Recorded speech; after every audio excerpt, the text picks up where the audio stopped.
우리 제목을 따라해 보겠습니다. 믿음의 말로 선포하라. 말씀에 큰 은혜 받으시기를 축원합니다. 시편을 보면은 전체가 150편이지만은 1권에서 5권까지 이렇게 구성이 되어 있는데 42편부터 제2권이 시작이 됩니다. 그리고 42편부터 49편까지는 모두 고라 자손의 시라 이렇게 되어 있습니다. 자, 오늘 본문 42편의 제목을 보면 고라 자손의 마스길 인도자를 따라 부르는 노래 이렇게 되어 있는데, 여기 마스길이란 말이 교훈이란 뜻이에요.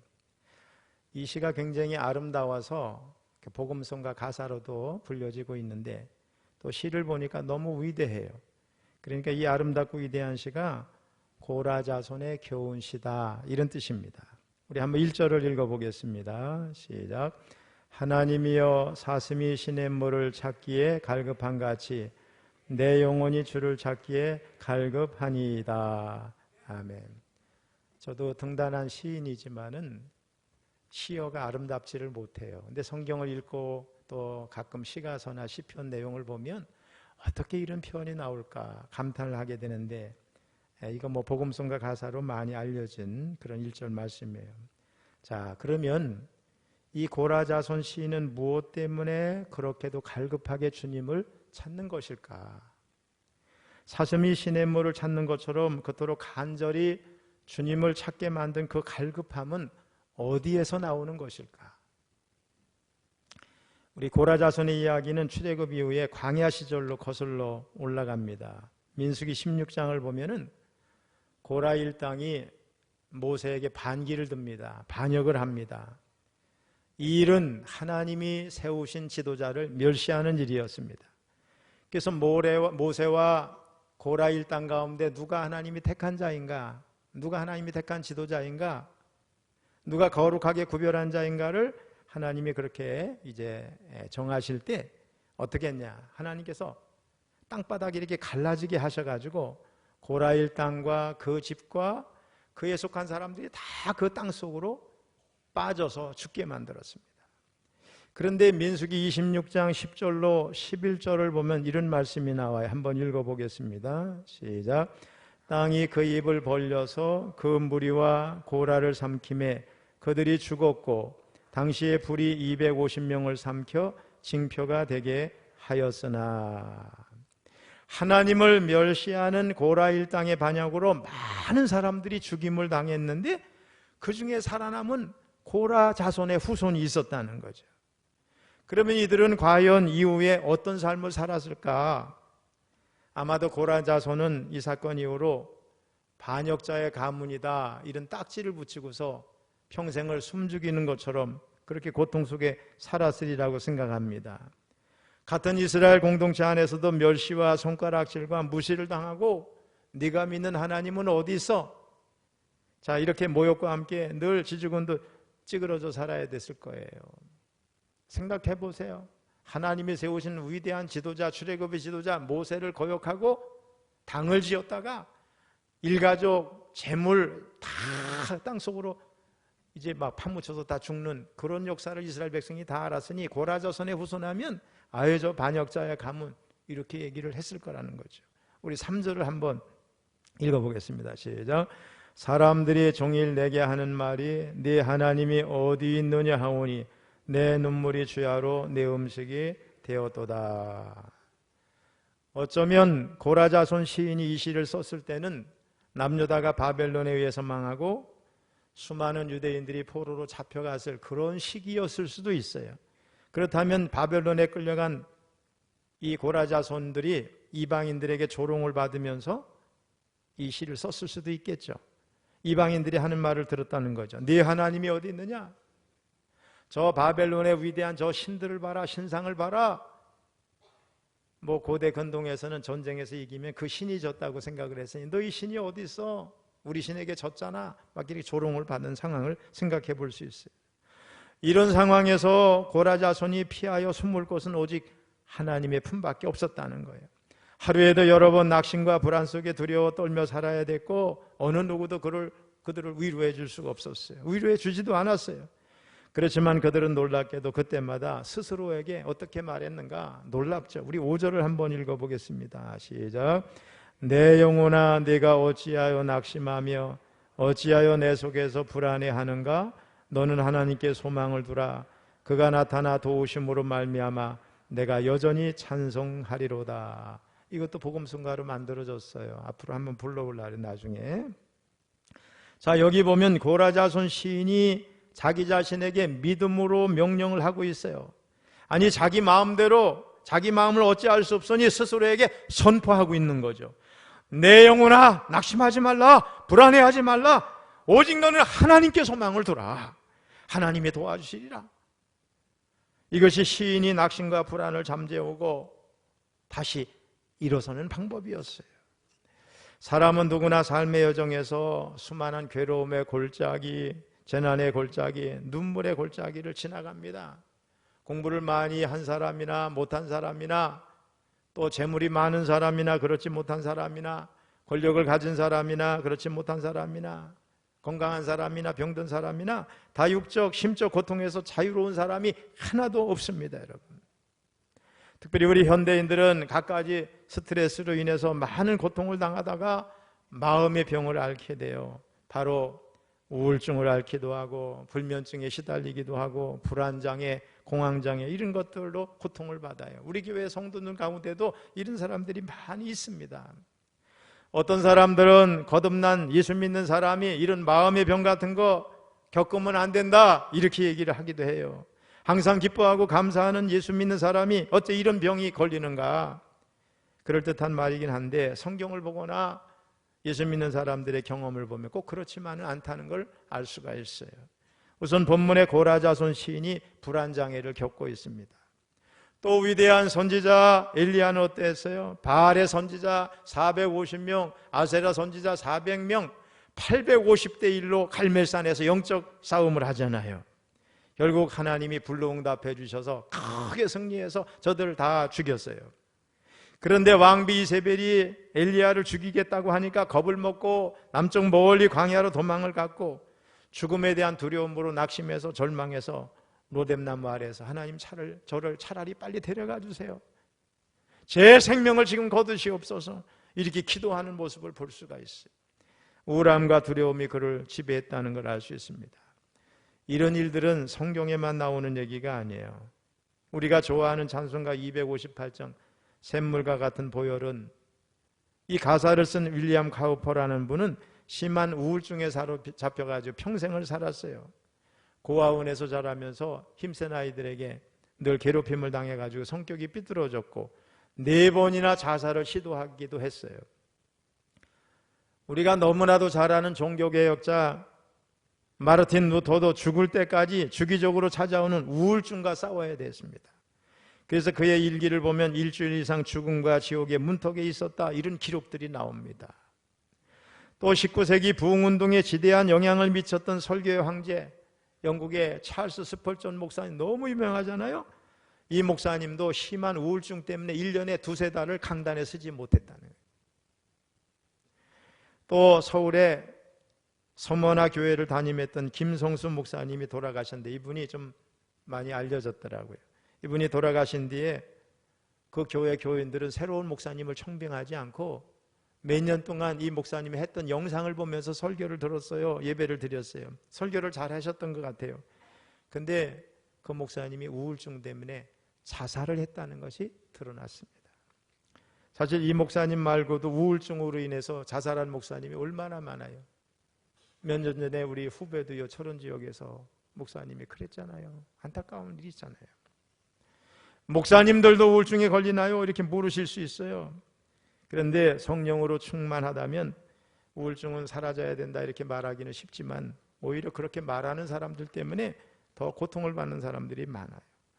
우울증은요 신앙의 부족함 때문도 아니에요. 비난받을 일도 아닙니다. 육체가 약하면 병이 올 수 있는 것처럼 심한 스트레스로 마음이 약해지면 누구에게나 우울증이 올 수 있어요. 마음의 병이 올 수 있어요. 면역이 떨어지면 감기 걸리는 거와 똑같은 거죠. 저도 우울증을 경험을 했고 지난해에는 공황장애도 경험했잖아요. 그러면 이런 마음의 병이 찾아올 때 우리가 어떻게 해야 되는가? 바로 본문의 고라자손 시인처럼 해야 될 줄로 믿습니다. 본문의 시인은 자신을 낙담하게 하고 불안하게 하는 상황에 함몰되지 않았어요. 스스로에게 믿음의 말을 던졌어요. 너는 하나님께 소망을 두라. 그가 나타나 도우실 것이요 나는 여전히 찬송하리라. 하나님을 바라봤어요. 이게 정말 중요하죠. 스스로에게 믿음의 말을 해야 돼요. 특별히 낙심되고 불안이 엄습해 올 때 자기 자신에게 믿음의 말을 던져야 될 줄로 믿습니다. 마음의 고통은 끊임없이 자신을 봐달라고 요구하지만은 그런 거를 보면, 문제를 보면, 아픈 곳을 보면요 점점 더 어려워져요. 이때 우리는 우리의 시선을 힘들고 어려운 문제 거기에서 옮겨서 우리를 주관하시고 문제를 해결하시는 그 하나님을 향해서 우리의 시선을 들어야 될 줄로 믿습니다. 문제에 빠져들기보다 문제보다 크신 하나님을 바라봐야 돼요. 이것이 신앙의 원리입니다. 제가 공황장애가 심했다고 그랬어요, 지난해. 여러분에게는 거의 표현 안 하고 땀 흘리면서 이 광대를 붙들고 기도하고 설교하고 그렇게 해서 그 시간을 지났는데 참 놀라운 거는 제가 생각을 어떻게 하느냐에 따라 달라져요. 제가 어지럽네 그러면 바로 어지러워져요. 그냥 쓰러질 것 같아요. 이게 말이라는 게 그렇게 중요하다는 거예요. 말이 우리를 좌우하는 거예요. 빌 게이더라고 하는 남편과 글로리아와 웹스터라고 하는 아내, 이 부부의 이야기인데 미국의 같은 고등학교에서 근무하다가 사랑에 빠져서 결혼을 했습니다. 복음송가 작곡가 겸 가수로 성공하고자 했던 빌이라는 남편, 또 글 쓰는 것을 좋아했던 글로리아라는 아내, 환상적인 커플이죠. 그런데 안타깝게도 남편 빌이 병으로 무력감에 빠져서 모든 일을 포기해야 하는 상황이 왔어요. 할 수 없이 아내 글로리아는 셋째 아이를 임신한 몸으로 남편을 돌봐야 됐습니다. 설상가상으로 그때쯤 또 이들 가족을 둘러싼 억울한 소문으로 몹시 마음 둘 곳도 없이 힘들어할 때였어요. 그런데 이 아내가 기도하는 아내예요. 믿음이 좋은 거예요.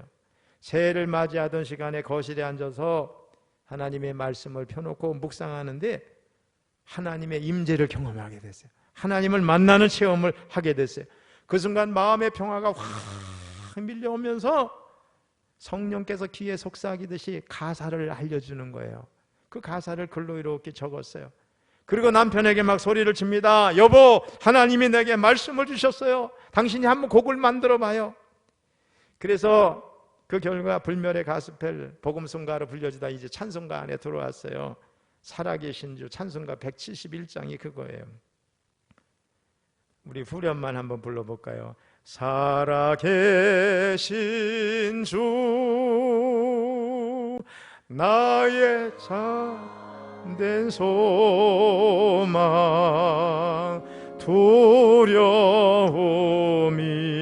두려움이 사라지네 사랑의 주네 갈 길 인도하니 내 모든 삶의 기쁨 눈 충만하네.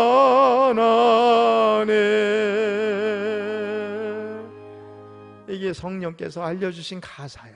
여기다 곡을 붙여서 우리 찬송가 안에 들어온 거예요. 30년 넘게 가수로 활동하면서 4번의 그래미상을 받았고 20번의 도부상을 받은 남편 빌 게이더. 그는 세계의 크리스천 음악가로 추대를 받고 1983년에는 복음성가 연합회 명예의 전당에 올랐어요. 근데 여러분, 좋은 일이 있다고 해서 어려움이 없는 건 아니잖아요. 복음성가 가수로서의 꿈을 접어야 하는 때가 있었는데 그때 이런 말을 했어요. 꿈이 산산조각 났을 때, 희망이 다 사라졌을 때, 아무데도 갈 곳이 없을 때 당신은 어떻게 할 것인가? 그때 언제나 변함없이 당신을 사랑하시는 하나님께 달려가야 한다. 할렐루야. 저희 부부도 제가 공황장애가 왔을 때 저 집사람이 여보 우리 강단에 올라가서 당신은 기도하고 난 밑에서 기도할 테니까 그렇게 하자고. 저녁마다 한 2달을 제가 여기 와서 음악을 틀어놓고 저 집사람 저기 앉아있고 전 여기 앉아서 하나님 앞에 회개 기도하면서 하나님의 은혜를 구했어요. 하나님의 마음에 평안을 주시고 제 안에 평정을 허락해 주시고 지난 살아온 삶 속에서 잘못했던 거 다 회개도 시키고 하시더라고요. 점점 하나님이 좋게 하세요. 근데 여러분, 이런 정신불안장애 이런 거 하는 사람들이 보면은 완치가 참 드물어요.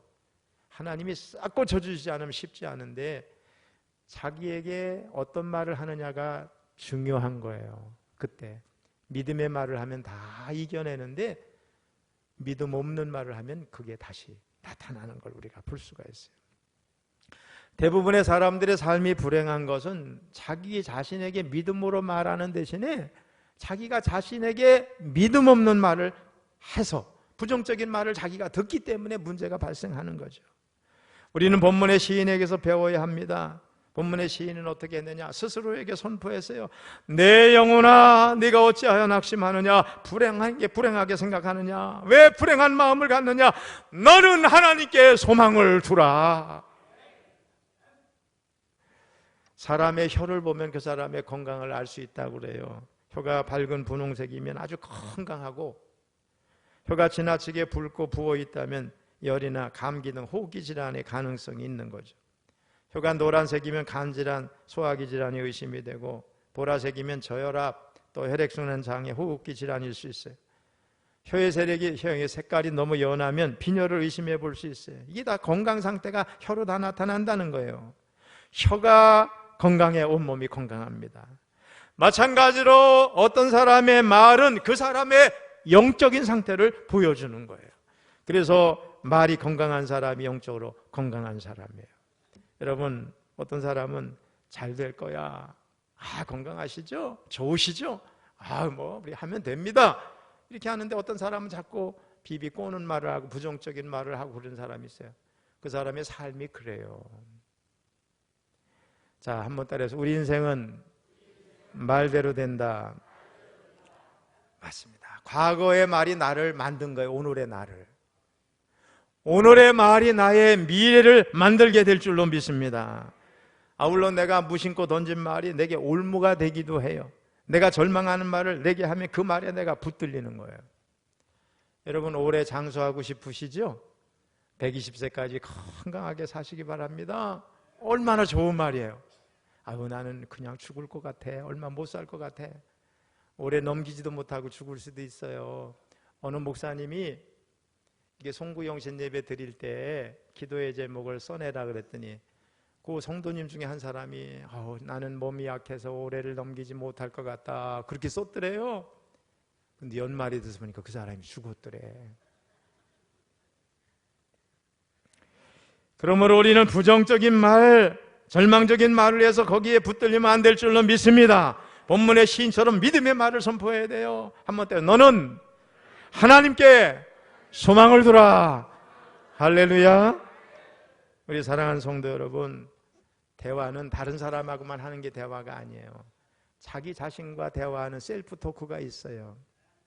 심리학자들에 의하면 사람은 항상 자기 자신에게 말을 하며 산다는 거예요. 통상 다른 사람과 대화할 때 1분당 평균 150에서 200단어를 사용한대요. 근데 사람이 자기 자신과 대화할 때는 굉장히 빠르게 해서 빠른 경우는 1분에 1300개의 단어를 말할 수 있다고 그래요. 자, 오늘 본문의 시인은 셀프 토크에 능했던 사람이죠. 사람들이 가시돋친 말을 해요. 조롱의 말을 합니다. 뼈를 찌르는 비방이 막 들려와요. 그때마다 쓰러질 듯 괴로움을 호소하다가 마지막에 벌떡 일어나서 자기 자신에게 셀프 토크를 하는 거예요. 내 영혼아, 네가 어찌하여 낙심하며 어찌하여 내 속에서 불안해하는가. 너는 하나님께 소망을 두라. 그가 나타나 도우심으로 말미암아 내가 여전히 찬송하리로다. 제가 셀프 토크를 매일 해요. 강단에 올라올 때부터 항상 해요.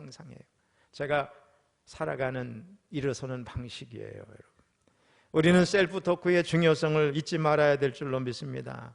자기 자신에게 어떻게 셀프 토크 말을 하느냐에 따라 행복과 불행이 좌우됩니다. 희망과 절망이 좌우되고 축복과 저주가 좌우됩니다.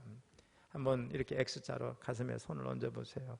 스스로에게 셀프 토크합니다. 나는 하나님의 은혜로 반드시 복을 받는다. 나는 하나님의 은혜로 건강하리라. 할렐루야. 이렇게 축복하면 축복이 임하는 거예요. 자기 자신을 격려하고 자기 자신에게 행복한 언어를 선사하면 정말 삶이 행복해지는 거예요. 어떤 기자가 한 칸짜리 옥탑방에 새들어 사는 한 부인에게 물었어요. 언제 가장 행복합니까? 부인이 말합니다. 밤에 빨래를 넣을 때가 너무 행복합니다. 그때 하늘의 별을 바라보면 나는 행복한 여자구나 이런 생각이 듭니다. 아니 그런데 왜 밤에 빨래를 하시죠? 예, 낮에는 주인집에서 빨랫줄을 쓰니까 밤에만 제 차례가 돌아와요. 그 말을 하는 부인의 눈 깊은 곳에서 별이 총총 빛나고 있었대요. 이처럼 사소한 것에서도 감사거리를 찾아내고 나는 정말 행복한 사람이다 이렇게 선언을 하고 자기에게 셀프 토크하니까 행복한 사람이 되는 줄로 믿습니다. 근데 알고 보니까 그 부인에게는 5년 전부터 식물인간으로 누워있는 남편이 있었어요. 그런 상황에서도 그녀가 행복을 잃지 않는 비결은 바로 나는 행복하다. 셀프 토크의 그 힘의 원천이 있는 줄로 믿습니다. 그래서 그 힘으로 낮에 식당 일을 하면서 손에 물이 마를 날이 없고 밤에 빨래를 거는 고달픈 생활이 계속되지만은 그녀는 마음의 여유와 감사와 행복을 잃지 않을 수 있었습니다. 여러분 아주 추운 겨울 날씨에 혼자 걷다가 방황하다가 잠들면 죽어요. 죽지 않으려면 어떻게 해야 되느냐? 자기 자신을 끊임없이 깨워야 돼요. 그리고 시선을 하나님께 두고 오늘 본문 시편 42편의 시인처럼 자신에게 믿음의 말을 해야 될 줄로 믿습니다. 여러분은 잘 모르시지만 세계적인 강해 설교가 영국의 로이드 존스 목사님이 있어요. 저도 그분의 책을 가지고 있지만은 목사님들이 많이 그분을 좋아해요. 영국 왕실의 주치의 의사였다가 목사가 되신 분인데 세계적으로 강해 설교에 유명하신 분이에요. 그분이 오늘 시편 42편을 강의하면서 이렇게 말했어요. 자신에게 말을 해야 합니다. 자기 자신에게 설교를 해야 합니다. 내가 어찌하여 낭망하느냐? 무엇 때문에 불안해하느냐? 자신을 책망하고 자신을 타일러야 합니다. 지금 침체된 상황에서 불평되신 하나님을 바라보라고 말을 해야 합니다. 부정적으로 자기 자신과 대화하면 더 낙심하게 됩니다. 더 깊은 우울증에 빠지게 됩니다. 따라서 자신을 타이르고 하나님을 바라보며 하나님을 바라보라고 자신에게 믿음의 말을 해야 될 줄로 믿습니다. 인도에서 선교사로 일생을 바친 스탠리 존스라는 선교사님이 있었어요. 이 스탠리 존스가 89세에 가까웠을 때 중풍으로 그만 쓰러지고 말았어요.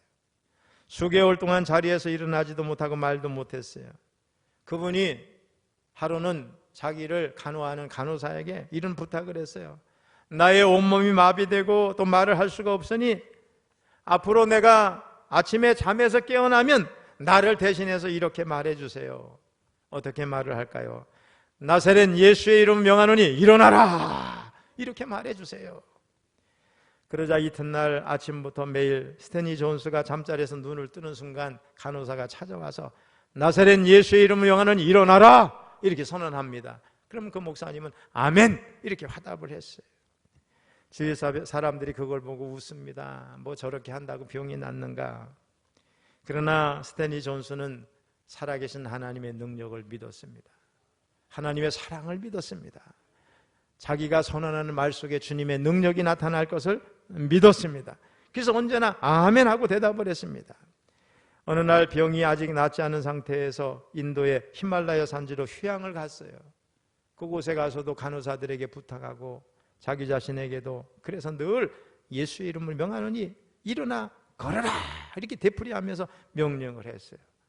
놀랍게도 몇 주가 지나지 않아서 스탠리 존스는 하루아침 중풍이 싹 사라지고 말아서 건강을 회복하게 됐어요. 자신의 입술로 자기 자신에게 선포한 믿음의 역사였어요. 말로 믿음을 풀어놓았기 때문에 가능한 것입니다. 우리에게 믿음이 있죠? 구원 얻을 만한 믿음도 있어요. 또 어떻게 해요? 능력을 행할 만한 믿음도 있어요. 그런데 우리의 말 때문에 우리의 능력이 제한당해요. 우리 믿음의 역사가 안 나타나요. 우리 말로 에이 내가 한다고 되나? 나 같은 사람이. 그렇지 않아요, 여러분. 하나님이 나와 함께 하시면 죽은 자도 사는 거예요. 병마도 사라지는 거예요. 없는 것도 있게 하시는 거예요. 놀라운 역사가 일어나는 거예요. 할 수 있습니다. 하면 됩니다, 여러분. 믿음의 말이라는 게 너무 중요한 거예요, 여러분요. 제가 춘천에 있을 때 주일 오후에 설교하러 강단에 이렇게 올라오는데 귀신이 서 있는 거예요. 벌거벗은 여인이 강단의 꽃꽂이 옆에서.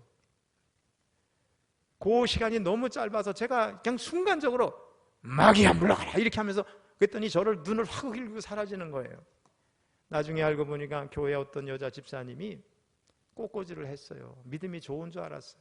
나중에 알고 보니까 그 여인에게 음란 마귀가 들어간 거예요. 그 얘기를 했더니 나중에 뒤에서 소리가 들려 우리 목사님 나를 미워하기 시작했다고.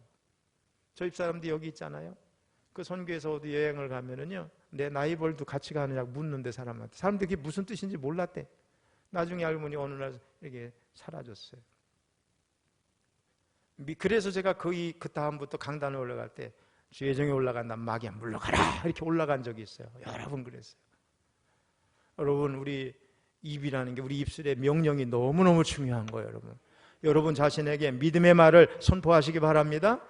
오늘 혹시 이 자리에 두려움으로 가득 차신 분들, 불안장애 않는 분들, 수면장애 않는 분들 예수의 이름으로 명하시기를 주님의 이름으로 축원합니다.